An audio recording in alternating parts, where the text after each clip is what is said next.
น้อมจงมีแด่พระรัตนตรัยขอความสุขความสวัสดีจงมีแด่ท่านผู้ฟังทุกท่านในขณะนี้กระผมทวัตกำลังอยู่ในเขตรอยต่อของจังหวัดเชียงใหม่และจังหวัดเชียงรายจะเดินทางไปอำเภอแม่สายนะครับก็เลยพักอยู่ในระหว่างนี้เพื่อให้เวลาประมาณ1 ชั่วโมงจะใช้เวลานี้เพื่อให้เป็นประโยชน์ต่อท่านผู้ฟังครับก่อนอื่นนั้นขอบอกบุญนะครับบอกบุญเป็นงานถวายกฐินวัดพรหมมงคลท่าล้อเลขที่59หมู่19ตำบลดอยหล่ออำเภอดอยหล่อจังหวัดเชียงใหม่ซึ่งทางวัดกำหนด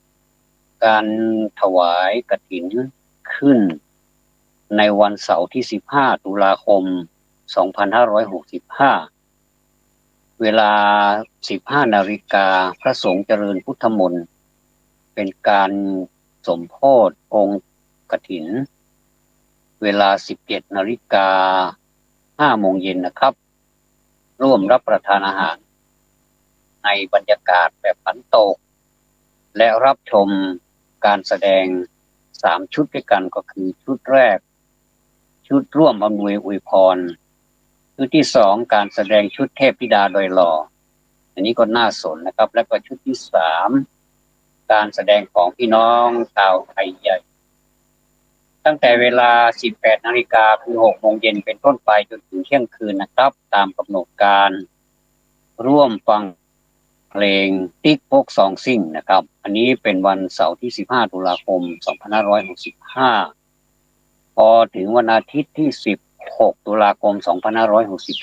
2565เวลา8 นาฬิกา30 นาทีโดยประมาณแห่ผ้ากฐินไปยังวัดพรหมมงคลท่าล้อโดยมีกลองแต๊กร่วมบรรเลงเพลงด้วยนะครับ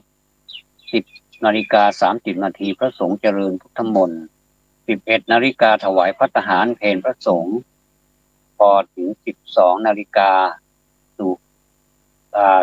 12 นาฬิก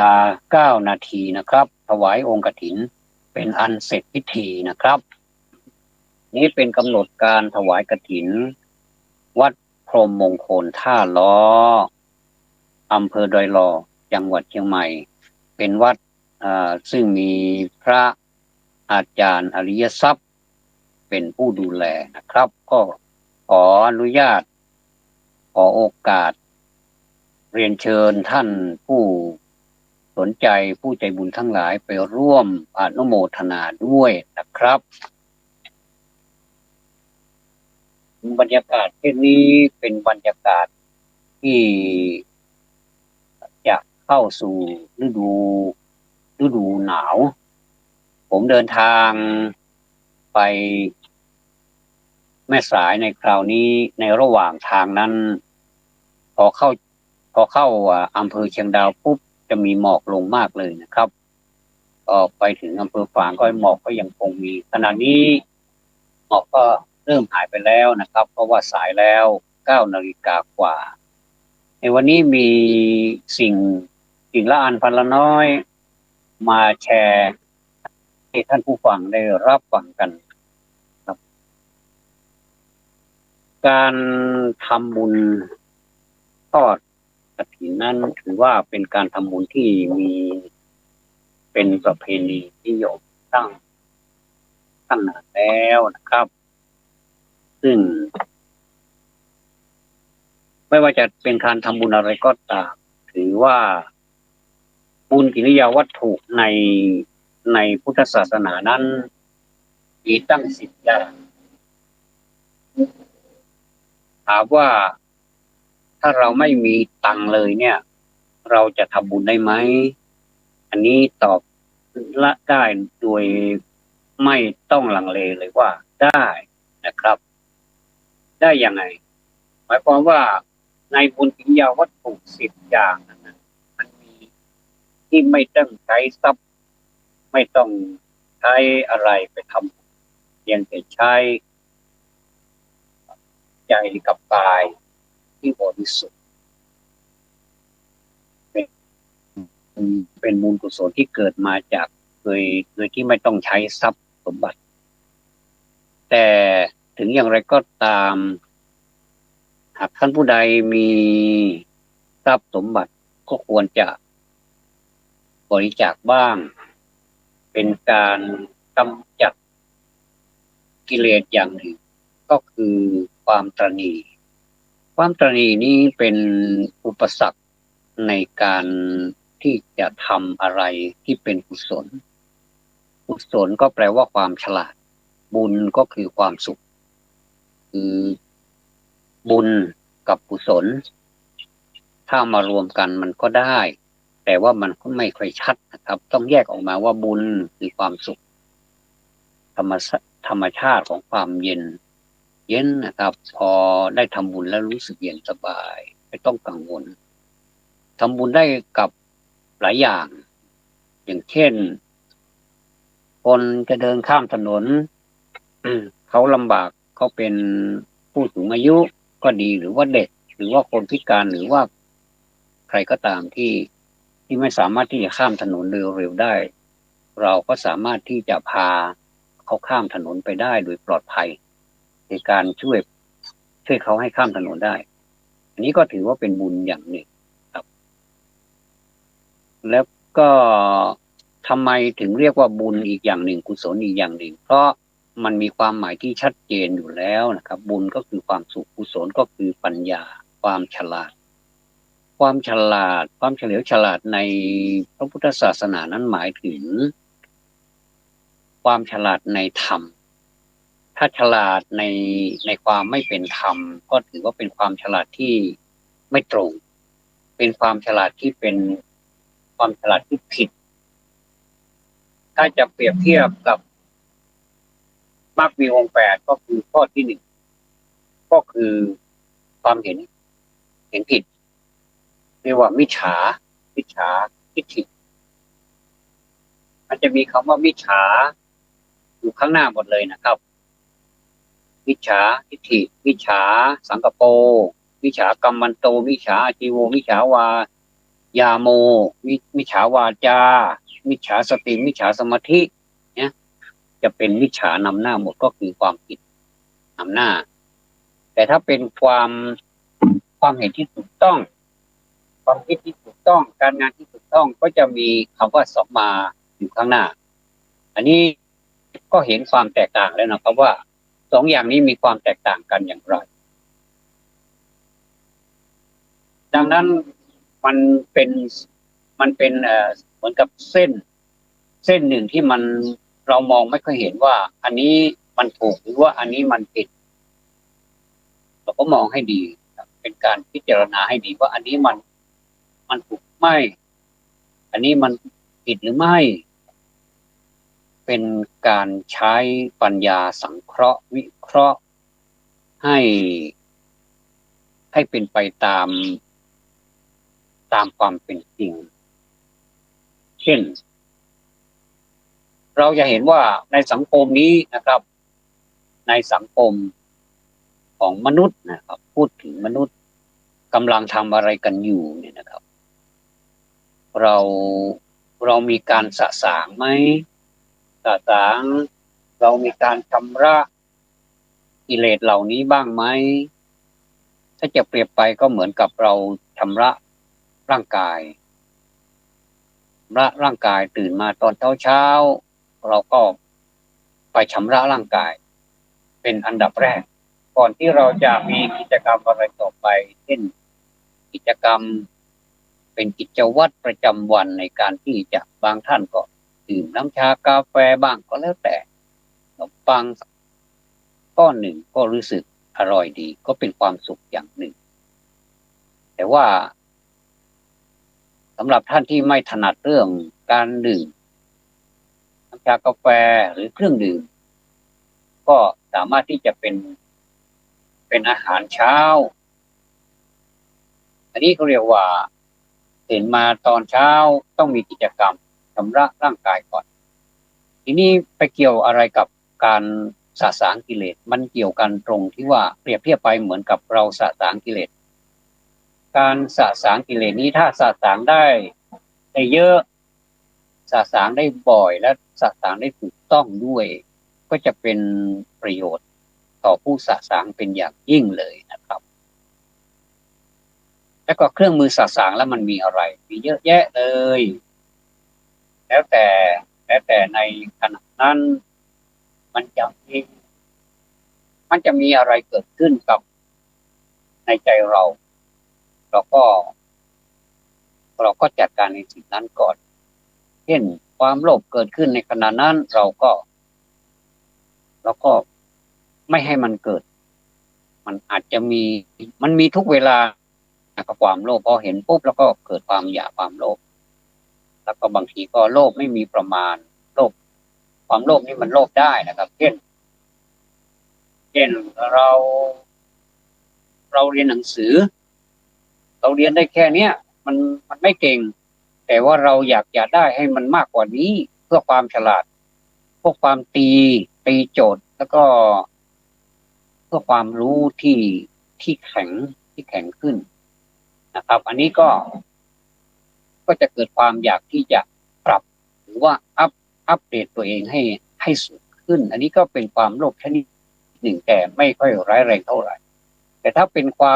วามโลภที่เหนือไปจากนี้ก็คือผิดแผกแตกต่างไปจากที่ว่านี่นะครับเช่นอาจจะเป็นความโลภในความอยากได้ทรัพย์ของผู้อื่น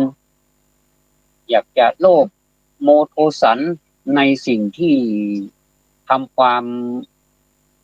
ร่ำรวยให้กับตัวเองแต่ว่าไม่มองถึงสิ่งรอบข้างนะครับว่าสิ่งรอบข้างจะเดือดร้อนหรือว่ามีปัญหาอะไร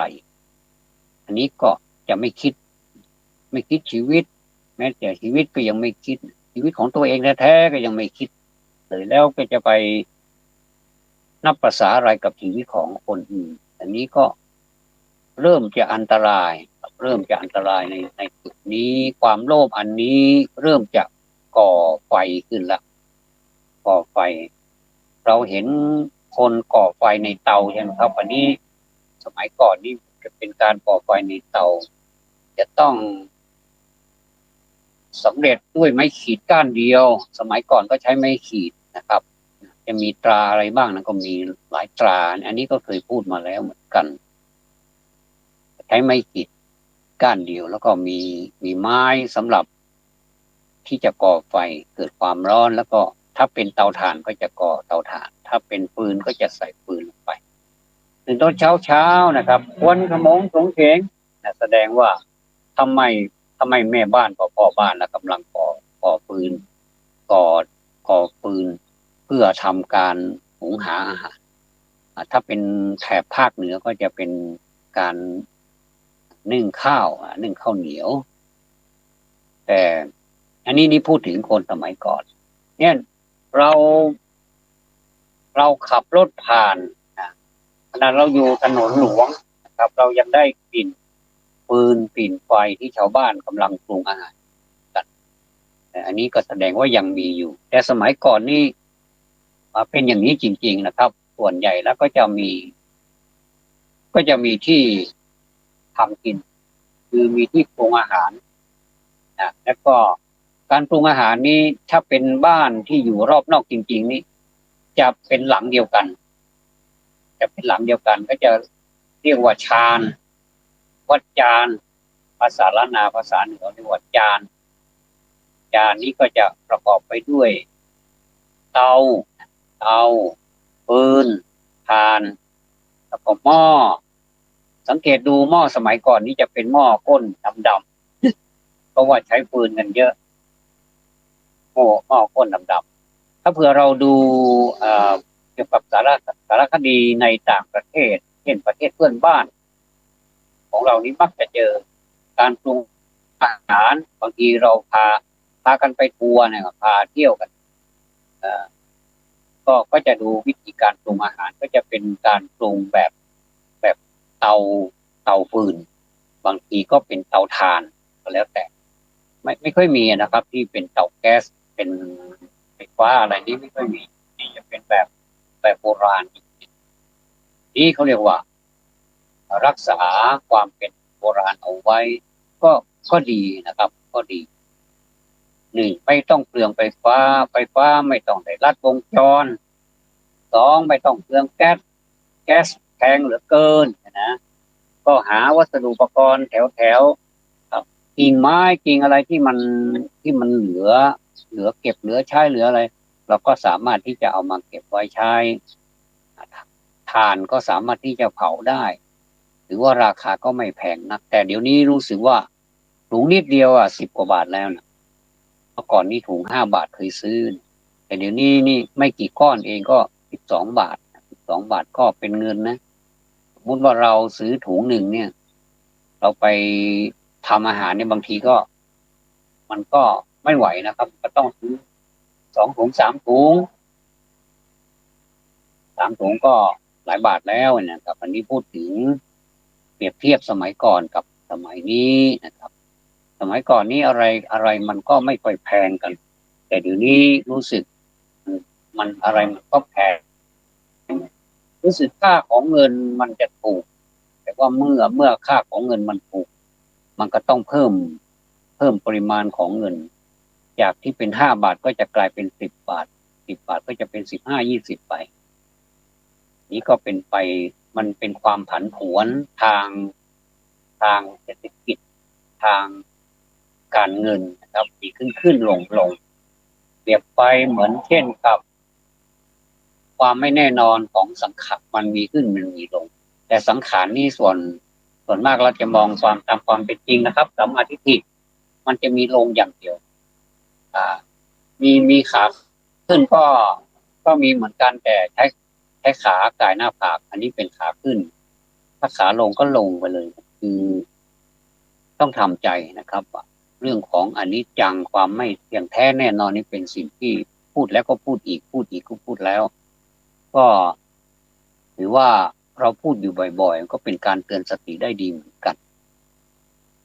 ถือว่าเป็นเรื่องที่จะต้องเป็นอนุสติเป็นความที่เราจะต้องคิดอยู่เนืองๆคิดอยู่บ่อยๆครับอันนี้พูดถึงวิถีชีวิตของแต่ละคนแต่ละท่านก็จะแตกต่าง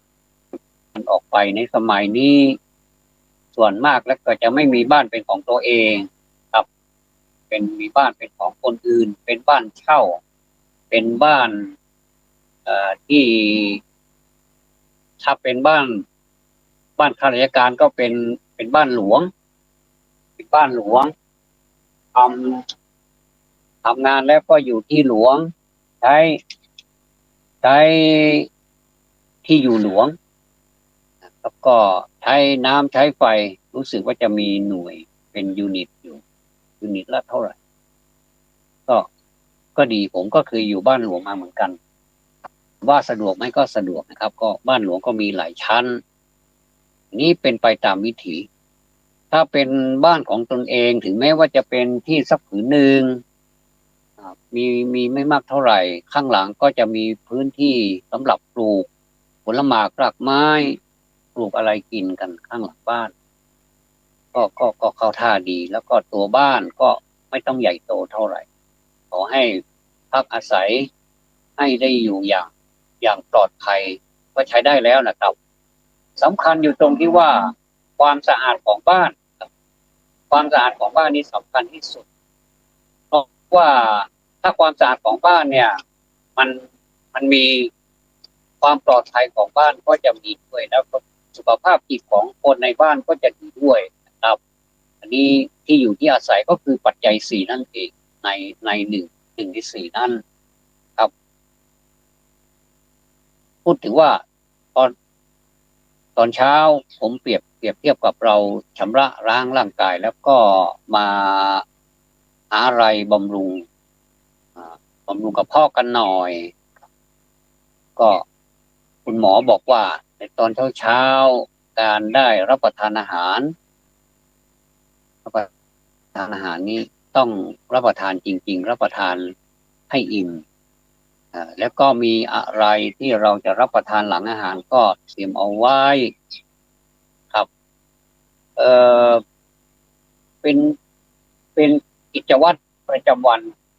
ที่เราทำกันประจำอันนี้เรียกว่าเป็นไปตามกลไกตามธรรมชาติตามสัญชาตญาณของมนุษย์ทุกคนไม่ว่าจะเป็นเพศใดคนภาษาไหนเชื้อชาติไหนก็จะเป็นแบบนี้ก็คือการชำระล้างการชำระร่างกายในตอนเช้าและการบำรุงสุขภาพหรือว่าการเติมพลังงานเข้าไปสู่ร่างกายในตอนเช้าแล้วก็จะกระปรี้กระเป๋าจิตใจก็จะสดชื่นแต่ถ้าใครนะครับผมนี่แหละไม่ใช่ใครหรอกเคยอดข้าวในตอนเช้าแล้วก็ไปเอามื้อกลางวันเป็นสารณะรู้สึกชีวิตไม่ไหวนะครับรู้สึกมันยังไงไม่รู้นะมันเจ็บป่วยบ่อยมันไม่ใช่หนทางไม่ใช่สิ่งที่ควรจะกระทำครับเอ่อนี้ก็จะพูดไปมันก็สมัยนี้กับสมัยก่อนนี้มันไม่เหมือนกันครับคนสมัยก่อนนี่ดูเหมือนจะถึงแม้ว่าจะไม่มีแพลนไม่มีโครงสร้างไม่มีอะไรที่จะทำเป็นหลักเป็นฐานแต่ว่าชีวิตเป็นไปตามกลไกธรรมชาติก็คือเหมือนที่ผมว่า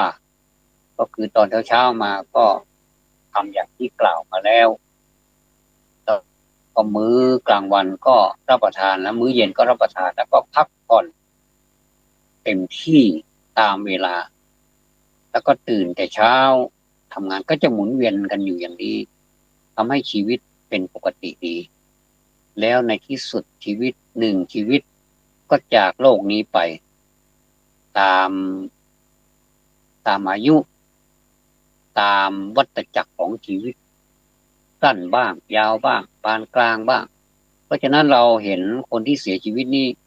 จะมีชีวิตที่มีอายุที่แตกต่างกันไม่เฉพาะผู้เฒ่าผู้แก่ที่จะจากโลกนี้ไปเท่านั้นไม่ใช่แต่เดี๋ยวนี้เป็นชีวิตเป็นชีวิตที่หลากหลายไม่ว่าจะเป็นเพศไหนก็ถ้าจะจากไปก็จากไปเลยครับก็แล้วแต่ว่าปัจจัยของการที่จะจากไปนี้มีอะไรบ้างอันนี้พระพุทธเจ้าท่านสอนให้เราไม่ประมาทไม่ว่าเราจะจากไปก็จากไปด้วยสติผมเคยเห็นคนที่จากไปแบบจนสุดท้ายนะครับการหายใจก็เคยเห็นบ่อยนะครับประสบมาก็มากพอสมควรรู้สึกว่าคนเรานี่ชีวิตของของคนเรานี่หรือว่าสัตว์นี่จะไม่มีความหมายเลยนะครับถ้าเราไม่ได้ทำอะไรไว้เป็นเป็นเสบียงเป็นเสบียงเหมือนมีเรื่องในธรรมบทที่มีลูกของคนคนฆ่าวัวเป็นอาชีพฆ่าวัวนานมาแล้วฆ่าวัวแล้วก็เอาไปขายบ้างกินบ้างแล้วก็เขาก็ตายไปก่อนที่จะตายนี่ก็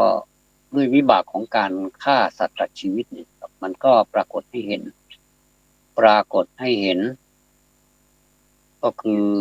อยู่ดีๆก็กระวนกระวายอยู่ในในบ้านไม่รู้เป็นอะไรก็คือกระวนกระวายอ่ะคือนรกมาเยือนอ่ะก็คือยังไม่ทันตายนะแต่เห็นแล้วนะเห็นความไม่ดีไม่งามเป็นทางที่ไปของตนเองก็คือทุกขตินั่นเองครับคติเป็นที่ไม่ดีไปสิ่งที่ไม่ดีแต่ถ้าสุขตินี่เป็นสิ่งที่ดีและในที่สุดเขาก็ตายอย่างกระวนกระวายพอตายปุ๊บก็ไปสู่นรกปั๊บเลยครับอันนี้เราจะย่อๆเขามีลูกอยู่หนึ่งคนครับลูกนี่คุณแม่ก็บอกว่าลูกรีบหนีไปเลยถ้าไม่อย่างนั้นเนี่ยลูกก็จะติดโรคนี้อีกแล้วก็จ จะทำให้ลูกลำบากไม่ต้องเป็นห่วงแม่ ลูกก็หนีไปเลยหนีไปแล้วก็ไปเรียนเมืองตะกศิลาแล้วก็เป็นช่างเป็นช่างเป็นช่างทำแก้วแหวนเงินทองเป็นผู้ที่ทำอะไรเก่งมากและสวยงามมากพอดีเขามีอาจารย์อยู่คนหนึ่งอาจารย์ก็สอนเขาแล้วนี่ลูกสาวของอาจารย์นี่กำลังจะเป็นสาวแล้วก็อาจารย์ก็ไม่รู้ว่าจะให้ใครเป็นเขยดีก็เลยมองลูกศิษย์คนนี้นะว่ามันก็นิสัยดีนะอีกอย่างหนึ่งเราลองดูซิว่าจะทำทองที่เราเสนอให้เนี่ยสวยไหมพอดีก็ให้ทำชิ้นพอทำหนึ่งชิ้นก็ก็ก็ได้ทองได้เครื่องประดับมาสวยงามมากถูกใจมากเลยก็เลยยกลูกสาวให้ตั้งแต่วันนั้นเป็นต้นมาก็เลยอ่าอยู่ด้วยกันก็มีลูกมีเต้าหลายคนรู้สึกจะ3 คนนะครับในธรรมบทรู้สึกจะ3 คนธรรมบทภาค7นะครับแล้วก็แต่คนนี้เขาไม่เคยทำบุญอะไรเลยนะเขามีตังค์ก็ไม่เคยทำบุญแต่ลูกชายเขาก็มาปรารภกันว่าคุณพ่อเราเนี่ยไม่เคยเข้าวัดเลยเนี่ยขนาดวัดอยู่ใกล้ๆนี่ยังไม่เคยเข้าเลยเนี่ยแล้วก็ทำไงดีก็เลยไปนิมนต์พระสงฆ์มามีพระพุทธเจ้าเป็นประธานเป็นประมุขเดินทางมาเพื่อรับเพื่อรับพยทานบอกว่าอันนี้ถวายเพื่อเป็นกุศลแด่คุณพ่อซึ่งไม่เคยเข้าวัดเลยพระพุทธเจ้าก็ฉันภัตตาหารเสร็จแล้วก็อนุโมทนาแล้วก็ถามคุณพ่อคุณตาเนี่ยนะบอกว่าเคยทำอะไรไว้ไหมไม่เคยทำอะไรเลยบอกว่าพระพุทธเจ้าก็เปรียบเทียบว่าคนเรานะมันเป็นหมู่ใบไม้นะเป็นใบไม้นะเวลามันใบไม้ถ้ามันเหลืองแล้วมันก็หล่นเหมือนกับชีวิตของเราเนี่ยนะเวลามาเดี๋ยวมันก็งอมพระรามงอมพระรามแล้วก็มันก็หล่นร่วงหล่นก็คือตายไปอันนี้เอ่อ ท่านควรจะสะสมเสบียงไว้เผื่อท่านจากไปท่านจะมีเสบียงตอนนี้ท่านมีข้าวมีเสบียงหรือยังบอกว่าอยากอันนี้แหละข้าวคือเสบียงนี่แหละก็คือกุศลการบำเพ็ญกุศลอันนี้ก็สอนให้คุณพ่อลูกสาวเนี่ยนะก็มีดวงตาเห็นธรรมนี้เป็นตัวอย่างว่าแต่คนเรานี่มีอะไรติดไม้ติดมือไปบ้างไหมหรือว่าเราจะใช้ในระหว่างที่เราเป็นคนเท่านั้นเองมันเสียเปรียบนะไหนๆเราก็เกิดมาแล้วก็มีอะไรที่มีโอกาสเราก็รีบทำเลยอย่างผมมาพูดธรรมะเนี่ยผมก็ถือว่าผมสะสมเสบียงท่านผู้ฟังอยู่ทางบ้านท่านผมก็ถือว่าท่านเป็นผู้สะสมเสบียงฟังผมพูดผมไม่ได้พูดเอามาพูดโดยอำเภอใจว่าเป็นสิ่งที่ผมอยากจะพูดเท่านั้นเองไม่ใช่เป็นเพียงแต่ว่าผมเป็นผู้นำสารมาให้ท่านเป็นสารของพระพุทธเจ้าซึ่งพระพุทธเจ้านี้เราเคารพนับถือกันในฐานะที่ท่านเป็นผู้ทำให้พวกเราตาสว่างหูก็สว่างตาก็สว่างอะไรที่อยู่ในตัวเรานี้เราก็สามารถที่จะรู้ได้ถ้าเราอยากรู้และไม่มีการปิดกั้นความรู้ด้วยใครจะรู้ในระดับไหนอย่างไรก็สามารถที่จะรู้ได้แล้วก็ศึกษาก็ได้ปฏิบัติก็ได้เลือกได้หลายแบบเป็นการออกแบบที่ไม่เขาเรียกว่าเป็นการออกแบบที่ไม่ได้เจาะจงไม่ได้เฉพาะเจาะจงและเป็นการออกแบบที่ใจกว้างไม่ใช่ใจแคบออกแบบที่ใจกว้างพุทธเจ้าของเราใจกว้างก็เลยเปิดเป็นคล้ายๆเป็นประตูกว้างเลยสำหรับเพศทุกวัยทั้งคนดีทั้งคนไม่ดีพุทธเจ้ารับหมดนะเราจะเห็นจากธรรมบทเรื่องราวในสมัยที่พระพุทธเจ้ายังทรงพระชนอยู่เนี่ยเราจะเห็นท่านไปโปรดญาติโยมทั้งที่เป็นคนดีและคนที่ไม่ดีซึ่งบางทีเราก็ค้านอยู่ในใจว่าทำไมท่านไปโปรดคนที่ไม่ดีแต่พระพุทธเจ้าท่านรู้ ท่านก็บอกว่าความไม่ดีหรือว่าความดีนะมันไม่เกี่ยวกัน แต่มันเกี่ยวกับกรรมที่เขากระทำมาเขามีกรรมที่ทำดีมาแต่ก่อนแต่พอดีในช่วงนี้เขาถูกกรรมอะไรสักอย่างเข้ามาแทรกทำให้คนดีๆนี่กลายเป็นคนไม่ดีไปเลยแต่ว่าถ้าจะพิจารณาจริงๆแล้วต้องต้องพิจารณาไปในอดีตด้วยพระพุทธเจ้าท่านเห็นท่านทราบก็เลยถึงเวลาตอนเช้ามานี่บางทีท่านก็เสด็จไปเพียง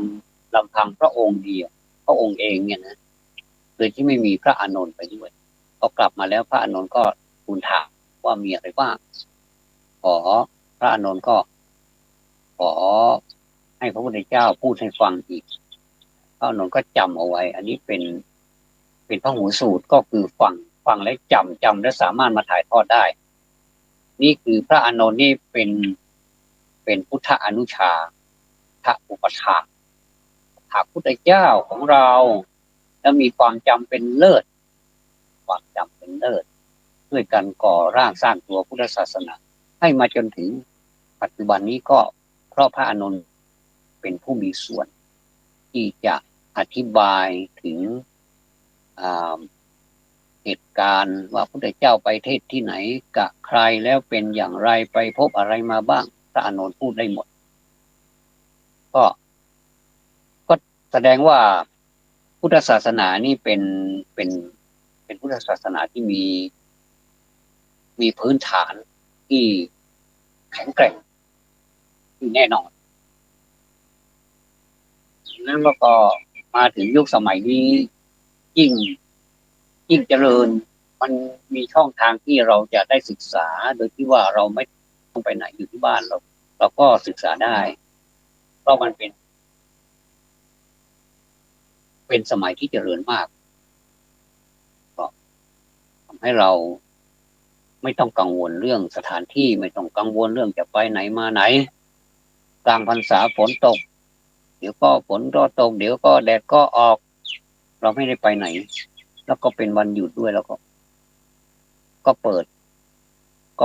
เครื่องรับโทรศัพท์ของเราดูมีมากมายเรื่องธรรมะมีมากมายเลยครับแบบรับไม่หวัดไม่ไหวแต่ก็ขอให้ดูแล้วฟังแล้วจำธรรมะนี้ไม่ได้มีไว้ให้จำอย่างเดียวแต่ว่ามีไว้ให้ปฏิบัติบางท่านก็หนักไปทางจำแต่ว่าไม่ปฏิบัติอันนี้ถามว่าจะเป็นผลไหมก็เป็นผลแก่ตัวเองคือมันจำความจำเป็นเลิศนะแต่ว่าการปฏิบัติไม่เป็นเลิศอันนี้รู้สึกจะเสียเปรียบหน่อยๆแต่บางคนความจำไม่ค่อยมีความจำไม่ค่อยดีหรอกแต่ว่าการปฏิบัติเป็นเลิศอันนี้ถ้าจะพูดถึงได้เปรียบเสียเปรียบคนประเภทหลังนี้ได้เปรียบคนแรกก็คือจำอย่างเดียวแต่ไม่ได้ปฏิบัติก็จะทำอย่างไรให้ให้จำได้ด้วยให้จำเป็นเลิศด้วยไม่ต้องเป็นเลิศก็ได้เพียงแต่ว่าจำแล้วให้เป็นบางข้อที่เราอยากจะเอาไปใช้ไม่ต้องไปแบบมากมายนะไม่ต้องมากมายอะไรมากก็ขอให้จับประเด็นได้ว่าธรรมะข้อนี้ทำอย่างไรวิธีปฏิบัติทำอย่างไรแล้วจะเกิดผลอะไรบ้างเกิดผลอะไรบ้างเป็นผลดีแก่ตัวเองแก่ผู้อื่นไม่แต่เราก็มาปฏิบัติได้เพียงนิดหน่อยก็ถือว่าได้ปฏิบัติแล้วปฏิบัติแรกๆก็รู้สึกมันตะกิดตะขวงรู้สึกมันไม่ค่อยอิ่มไม่ค่อยอิ่มพอนานไปหลายๆท่านนะที่ผมได้คลุกคลีได้สัมภาษณ์ได้สนทนากันเรียกว่าสนทนาธรรมะสำหรับบุคคลผู้ที่ปฏิบัติธรรมะหายใจเข้าก็เป็นธรรมะหายใจออกก็เป็นท่านจะพูดแบบฉะฉานมากเลยบอกว่าปฏิบัติอย่างนั้นแล้วมันจะได้อย่างนั้นแต่อันนี้ระวังหน่อยผมพูดข่าวที่แล้วนะครับว่าระวังอุปกิเลสซึ่งมี10เป็นวิปัสสนูไม่ใช่อุปกิเลสเป็นวิปัสสนูปกิเลสก็คือมี10อย่าง คือเห็นแสงบ้างเห็นนั่นเห็นนี่เหมือนทำท่าจะเหาะได้บ้างอะไรเนี่ยระวัง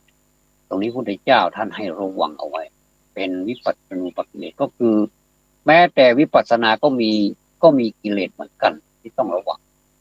เนี่ยแสดงว่ากิเลสเนี่ยมันใหญ่หลวงจริงนักอะไรมันก็สามารถที่จะเข้าไปแทรกหมดเลยนะเหมือนนิวเคลียสหรือว่านิวเคลียร์เนี่ยมันสามารถเข้าไปแทรกนิดเดียวผมผลนิดเดียวมันก็เข้าไปแทรกแล้วเพราะฉะนั้นนี่มันเมื่อมันมาแรงเราก็ไปมันกลับไปสู่มันแรงเหมือนกันปุ่มแรงก็คือยิ่งซัดไปแรงเท่าไหร่มันก็แรงที่มันจะกลับมามันก็แรงเท่านั้นก็แรงนะท่านผู้ฟัง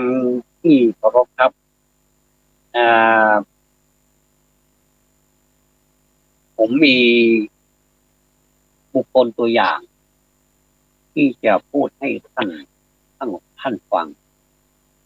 บุคคลตัวอย่างในในอดีตแล้วก็แม้ในปัจจุบันนี้ก็ยังเป็น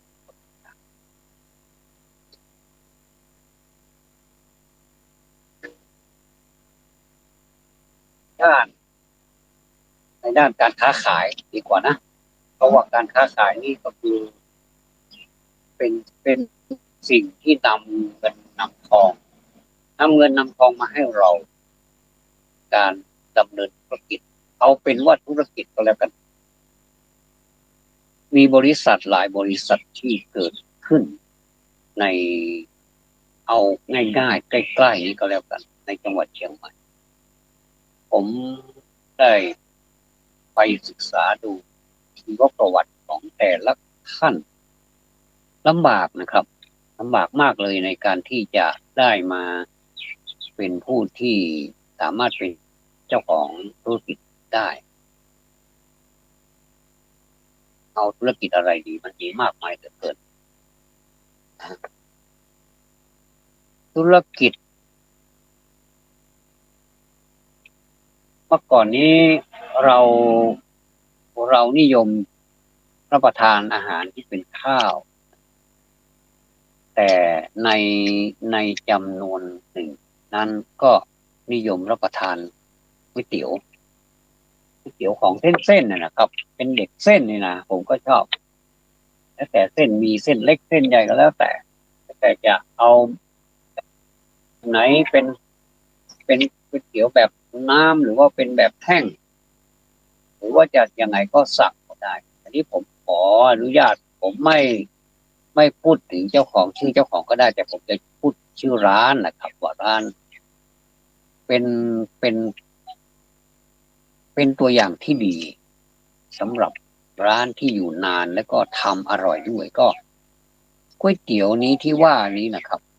ไม่ใช่ชื่อร้านก๋วยเตี๋ยวความจริงเป็นก๋วยเตี๋ยวนะแต่เราก็เรียกกันก๋วยเตี๋ยวเหมือนกับเราเรียก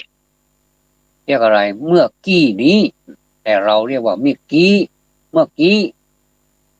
มันปอสระอีไม่เอกกี่ไม่โทกี้แสดงว่าเป็นเมื่อกี้นี้แต่เราส่วนใหญ่แล้วเราจะฟังเป็นเมื่อกี้นี้เราให้เป็นเสียงเดียวกับนอสระอีไม่โทนี้คือไปเปลี่ยนกี้เป็นกี้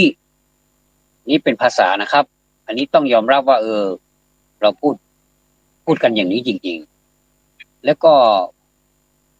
ไม่รู้สึกว่าไม่มีใครอยากจะแก้ไขก็คือปล่อยไปตามคนที่พูดว่าอยากจะสะดวกพูดแบบไหนก็พูดตามนั้นแล้วก็ไม่รู้จะพูดยังไงแต่ส่วนตัวของผมนี่เมื่อเห็นสิ่งที่มันผิดปกติอย่างนี้ตัวผมเองนะผมแสดงความเห็นว่าต้องรีบแก้ไขเมื่อกี้ก็ต้องเมื่อกี้คือยึดหลักเอากอตรีไม่เอกกี่ไม่โทกี้ให้เป็นกี้ไปเลยขออภัยนะครับก็แต่เราก็ได้ยินเป็นเสียงเมื่อกี้เหมือนกับก๋วยเตี๋ยวเราจะพูดเป็นก๋วยเตี๋ยวเป็นก๋วยเตี๋ยวก็แสดงว่าไม่ได้อ่านตาม ตามลักษณะอักษรที่มันปรากฏมีสระอะไรบ้างมีการผันวรรณยุกต์อย่างไรบ้างนะครับก็ก๋วยเตี๋ยวนี้อยู่ในจังหวัดเชียงใหม่แต่จังหวัดใกล้เคียงผมก็ไม่ทราบว่าจะมีสาขาเปล่าเอาเป็นว่าในจังหวัดเชียงใหม่ก็แล้วกันครับที่ที่ผมเอาเราเราพูดถึงท่านจะได้ยินเสียงรถนะครับเพราะว่านี่อยู่ใกล้ทางหลวงอยู่ใกล้ทางหลวงผมก็เลยพักหยุดรถอยู่ตรงนี้ประมาณ1 ชั่วโมงก็ก็จะดำเนินรายการถ้าอยู่ในรถอาจจะเกรงว่ามันจะไม่เสถียรครับคลื่นมันอาจจะไม่เสถียรก็อยู่ตรงนี้น่าจะเสถียรตอนนี้ผมไม่ได้ยินได้ยินแต่เสียงตัวเองแต่ว่าในระบบของการกระจายเสียงนี้จะเป็นอย่างไรหรือเปล่าไม่ทราบแต่เท่าที่ทราบก็คือไม่มีปัญหาเลยนะครับแต่ถ้ามีปัญหานี้ก็จะขึ้นหน้าจอว่าไม่เสถียรแต่ตอนนี้เสถียรดีครับก็ชื่อชื่อร้านนะครับความจริงมีหลายร้านเหมือนกันแต่ว่าผมจะขอยกตัวอย่าง1 ร้านเนี่ยก็คือเป็นร้านก๋วยเตี๋ยวที่ไม่ยอมชื่อร้านก๋วยเตี๋ยวแต่เป็นอีกชื่อหนึ่งชื่อนั้นใครๆก็ทราบใครๆก็ทราบครับเอ้าผมก็ทราบคนหนึ่งละชื่อนั้นก็คือ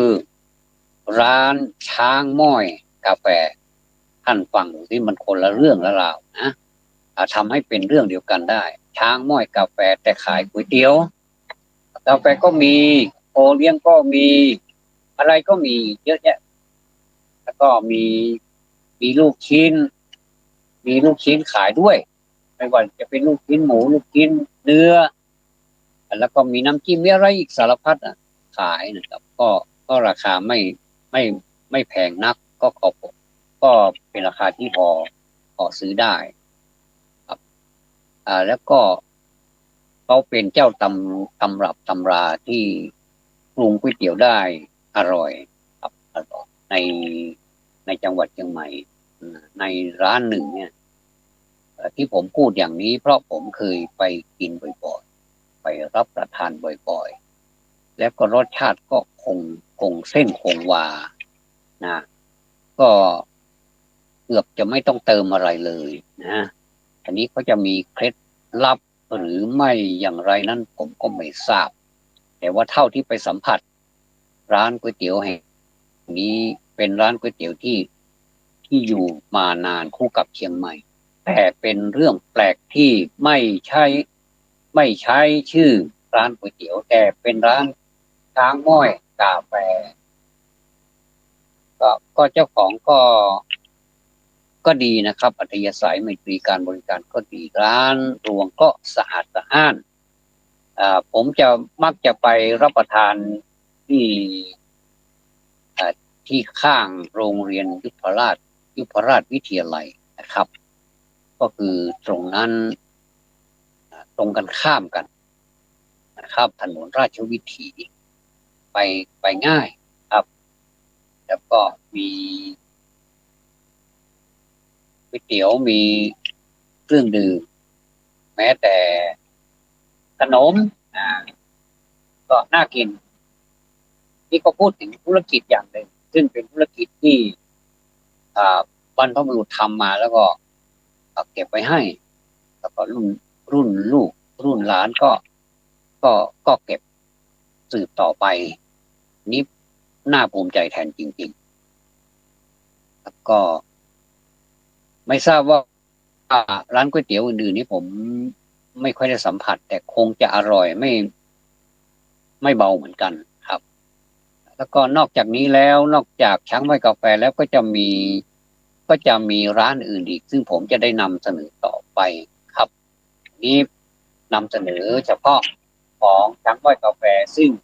ที่นำช้างไม้กาแฟมานำเสนอเพราะว่าเป็นชื่อแปลกกาแฟขายก๋วยเตี๋ยวแล้วก็มีสาขารู้สึกจะมีหลายสาขาเหมือนกันในจังหวัดเชียงใหม่นะครับ ก็นำเสนอท่านผู้ฟังท่านผู้ฟังคิดจะทำอะไรคิดจะทำธุรกิจอะไรเดี๋ยวนี้ธุรกิจสะดวกสบายไปทุกอย่างอยู่ที่บ้านไม่ต้องไปไหนไม่ต้องรถติดไม่ต้องซื้อน้ำมันก็แพงถ้าไปอยู่ที่บ้านก็สั่งเอานี่มันสะดวกสบายไปหมดเลยแต่ผมไปเจอกับตนเองนะครับว่าแต่ทำไมเราโดนหลอกนะขึ้นขายออนไลน์อันนี้ไม่ได้ทำให้การขายออนไลน์เสียหายนะครับไม่ได้พลาดพิงครับแต่ผมเจอกับตนเองนะไม่ต้องบอกว่าบริษัทอะไรผมก็เลยติดตามไม่ได้ก็เลยเก็บเป็นอนุสรณ์ก็บันทึกไว้ในสมุดอย่าไปเชื่อนะแต่มาหลังๆนี้รู้สึกว่าเขาจะเปิดห่อให้ได้แล้วก็โดยถ่ายวิดีโอไว้เป็นหลักฐานว่าถ้าในนั้นมันเป็นของที่เราสั่งจริงๆเราก็รับไปคือต่างคนต่างซื่อสัตย์นะต่อกันมันก็ไม่มีปัญหาแต่ของผมนี่ในกรณีนี้ถึงแม้ว่าจะเสียเงินไปไม่กี่ร้อยก็ตามครับไม่กี่ร้อยเกือบพันเหมือนกันแต่ว่ามันเสียความรู้สึกผมก็เลยขยัดเกี่ยวกับของออนไลน์มันต้องค้าขายให้เป็นจิตใจบริสุทธิ์ด้วยนะครับไม่ใช่ว่าถูกเอาเผากินแล้วก็ได้เงินเข้ามาแล้วมีความสุขอย่างนั้นมันไม่ใช่วิถีชีวิตของของคนไทยเราที่จะพึงกระทำต่อกันครับอันนี้ก็เป็นการเตือนให้พวกเราระมัดระวังในระบบนี้ด้วยนะความจริงแล้วระบบนี้ก็ดีนะครับก็ซื่อสัตย์ก็มีเยอะนะครับเพียงแต่ว่าเราขอให้อ่าให้แยกออกว่าคนที่เป็นมิจฉาชีพก็มีนะครับนี่ผมก็ไม่พลาดพิงนะแต่ว่าเจอมาแบบนี้จริงๆเนี่ยความซื่อสัตย์สุจริตเนี่ยมันเป็นบ่อกเกิดของความเคารพนับถือไม่ว่าธุรกิจอะไรก็ตามเกิดขึ้นไม่ว่าจะไม่มีธุรกิจอะไรเกิดขึ้นแต่ถ้าเรามีความซื่อสัตย์สุจริตนะครับซื่อสัตย์สุจริตมีคือกายก็มีความสุจริตก็เรียกว่ากายสุจริตนะวาจาก็สุจริตก็คือวจีสุจริตแล้วก็ใจก็สุจริตก็คือมโนสุจริตสามอย่างนี้เป็นสุจริตสามซึ่งควรประพฤติอย่างยิ่งแต่ว่าถ้าเป็นทุจริตซึ่งตรงกันข้ามกับสุจริตเนี่ยก็ถือว่าใช้ไม่ได้นะครับถือว่าผิดเป็นมิจฉาไปเลยเป็นผิดไปเลยทำไมถึงได้เอามิจฉากับสัมมานี่มาเปรียบเทียบกันบ่อยจังเลยเพราะว่ามันเป็นสิ่งที่ควรพูดทุกวันนะครับอันนี้ถูกไหมถ้าถูกเราเรียกว่าสัมมานะอันนี้ผิดไหมถ้าผิดเราเรียกว่ามิจฉาสองอย่างถ้าอย่างใดอย่างหนึ่งเนี่ยเราบริบูรณ์ถ้ามันบริบูรณ์เรื่องมิจฉานี้ก็เดือดร้อนกันไปทั่วเหมือนกันเพราะว่าเรื่องมิจฉานี้เกิดขึ้นทุกวงการไม่ว่าระดับไหนมันก็เกิดขึ้นให้เราเห็นให้เราได้เห็นกันบ่อยๆที่ก็เรียกว่าเป็นมิจฉาที่ต้องคอยจับตาดูแล้วก็คอยปราบปรามกันอยู่เรื่อยไปไม่ว่าจะวงการไหนถ้าจับได้ไล่ทันแล้วก็ต้องลงโทษกันไปตามโทษานุโทษตามส่วนของโทษที่มีอยู่ครับก็ถือว่าเป็นกระบวนการยุติธรรมพอสมควรแต่ว่าถ้าใครไม่ได้ทำมิจฉาเป็นสัมมาทิฏฐิมาตั้งนานแต่ว่าถูกกลั่นแกล้งถ้านะครับพูดถึงว่าถ้ากฎหมายมีความเป็นธรรมจริงก็สามารถที่จะชำระให้คนนั้นนะครับซึ่งมีคดีเนี่ยให้หลุดพ้นจากคดีและเป็นผู้บริสุทธิ์ดังเดิมได้กันนี้เรื่องของคนนี่มันก็เป็นเรื่องที่ลำบากที่จะพูดกันเพราะว่ากฎหมายก็เป็นเรื่องของคนที่สร้างขึ้นแต่งขึ้นนะเพราะฉะนั้นผู้ใดที่เป็นผู้สร้างกฎหมายในขณะนั้นก็จะสร้างขึ้นมาโดยตัวของกฎหมายแล้วก็ไม่ค่อยมีปัญหาเท่าไหร่แต่ว่าคนที่นำไปใช้มักจะนำไปใช้แบบบิดเบือนหรือว่าไปใช้แบบอะไรแบบมันไม่เป็นไปตามที่ระบุแต่ว่าอาศัยช่องของกฎหมาย พื่อที่จะหลีกได้เลี่ยงได้อย่างนี้ แล้วก็เลี่ยงได้จริงๆเหมือนกับเขาเรียกว่าเลี่ยงบาลีนั้นก็จะทำให้บ้านเมืองไม่ค่อยเป็นปกติสุขเท่าไหร่ถึงจะอยู่ก็อยู่กันไปอย่างไม่มีความสุขมากเท่าไหร่ก็เลยต้องขอฝากท่านผู้มีวิจารณญาณทั้งหลายช่วยกันประคับประคองประเทศไทยของเราผมเชื่อนะครับผมหนึ่งเสียงละเชื่อในความสามารถของบัณฑิตนักปราชญ์ทุกท่านที่มีความปรารถนาดีต่อประเทศส่วนคนที่ไม่มีความปรารถนาดีของประเทศก็ถูกดำเนินไปตามกฎธรรมชาติซึ่งคนส่วนใหญ่เห็นดีด้วยแล้วก็เป็นสิ่งที่ดีจริงๆไม่ใช่ว่ามันเป็นสิ่งที่ไม่ดีแต่ว่าสมมุติมันเป็นสิ่งที่ดีเลิศประเสริฐศรีแล้วก็เอามาโปรโมทกันว่าสิ่งนี้เป็นสิ่งนี้แล้วก็ช่วยกันให้การสนับสนุนเลยกลายเป็นประชาธิปไตยแบบไม่จริงแล้วก็ไม่ถูกต้องประชาธิปไตยที่ถูกต้องนั้นมันจะต้องถูกต้องด้วยแล้วก็มีเสียงที่สนับสนุนมากด้วยอย่างนี้ถึงจะไปได้ประเทศใดเมืองใดก็ตามที่เขาเป็นแบบประชาธิปไตยจริงๆนะเขาจะอยู่ได้และก็ยินดีที่จะรับผิดชอบในสิ่งที่ตนเองทำครับเราก็ไปศึกษาดูหลายๆประเทศแล้วก็รู้สึกดีใจแทนเขาเขาทำไมดีจังเลยทำไมเขารับผิดชอบอย่างนั้นทั้งที่บางทีนะเราเห็นหลายๆประเทศก็ผู้นำเขาก็เป็นผู้นำชั้นสูงแต่ว่าถ้าเกิดอะไรผิดพลาดเขาทำอะไรผิดพลาดแล้วก็จะรับผิดชอบทันทีเลยไม่ต้องไปทำอะไรสักอย่างเขาจะแสดงความจำนงว่าขอลาออกจากตำแหน่งที่เราดูแล้วอันนี้คือสปิริตของผู้กล้าคือวีรบุรุษจริงๆบุคคลเหล่านี้ควรที่จะบันทึกไว้ในกินเน็ตบุ๊กซึ่งเป็นสถาบันที่ยิ่งใหญ่ที่คนทั่วโลกรู้จักว่าใครทำดีอะไรบ้างไม่มีใครรับผิดชอบอะไรไม่ทำผิดอะไรให้ศาลทำงานเต็มที่คือให้ลาออกไปก่อนก่อนไม่ต้องมีตำแหน่งอะไรนี่จะไปบังคับบัญชาใครก็ไม่ได้จะไปสอดแทรกอะไรสอดแทรกเราไม่ได้ไม่มีทางก็คือเป็นไปตามนั้นถ้าสมมุติว่าในการพิจารณาคดีหรือว่าดำเนินคดีมันสิ้นสุดแล้วแต่ว่าเขาเป็นผู้บริสุทธิ์ก็ควรจะคืนตำแหน่งให้เขาไปอันนี้เป็นความบริสุทธิ์ซึ่งเรียกว่ากายวาจาใจบริสุทธิ์นั่นเองไม่แต่คิดถ้าไม่บริสุทธิ์นะเดี๋ยวมันก็แสดงออกมาทางวาจาเป็นวจีทุจริตเดี๋ยวแสดงออกมาทางกายเป็นกายทุจริตเนี่ยสิ่งเหล่านี้เนี่ยมันเป็นสิ่งที่เราต้องให้ความสนใจนะครับถ้าเราไม่ให้ความสนใจว่าบ้านเมืองเราไม่ใช่บ้านเราคนเดียวไม่เมืองเราคนเดียวจะอยู่อย่างนี้ก็ดีแล้วอย่างนี้นะ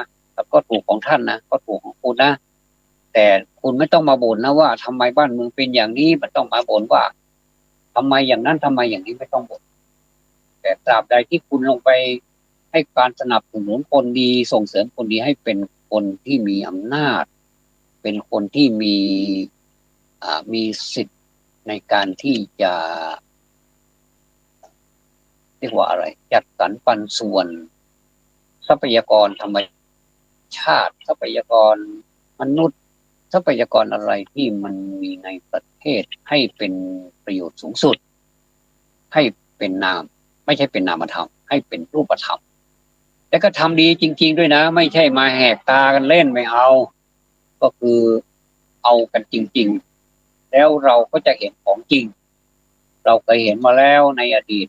แต่ว่ามันเป็นกรรมของประเทศที่มีปัญหาที่มีการขัดแย้งกันบ่อยๆแล้วก็ทำไมเป็นอย่างนั้นเป็นอย่างนี้เนี่ยก็เพราะว่าคนมันเยอะต้องหาพรรคพวกหรือว่าหาผู้สนับสนุนเยอะๆขนาดมีผู้สนับสนุนเยอะๆแล้วยังพลาดเลยก็มีอันนี้พูดไปพูดมาพูดไปสักไกลเลยนะครับก็ถือว่าอยู่ในประเด็นอยู่ก็ถือว่าความโลภเนี่ย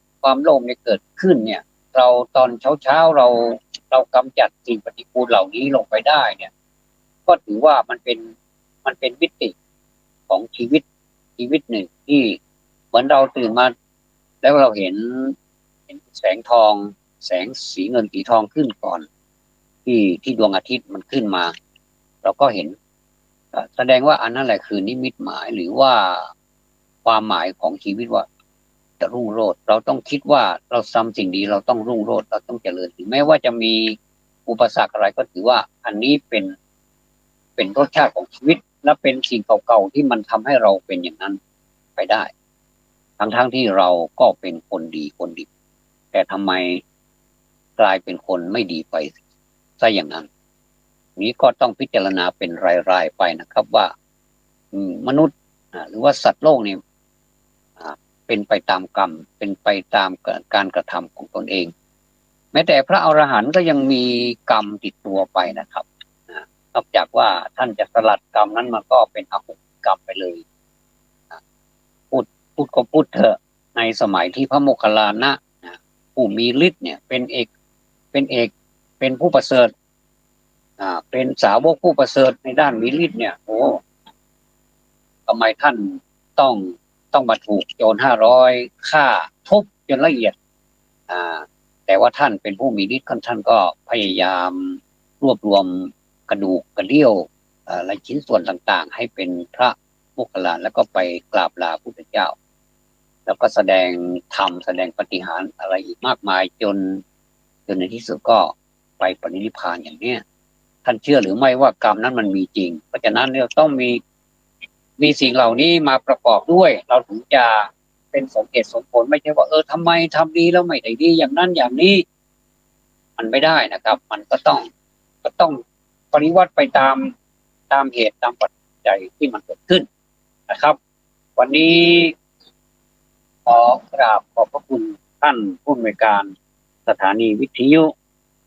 FM 104.50 เมกะเฮิรตซ์ที่ให้กระผมได้มาดำเนินรายการจำนันจาในวันนี้อีกครั้งหนึ่งจะเริ่มเดินทางไปที่เชียงรายไปที่แม่สายแล้วนะครับสมควรแก่เวลาขอกราบขอบพระคุณท่านเป็นอย่างสูงนะครับขอนำรายการจากลาท่านผู้ฟังไปก่อนขอความสุขความสวัสดีจงบังเกิดแต่ท่านผู้ฟังทุกท่าน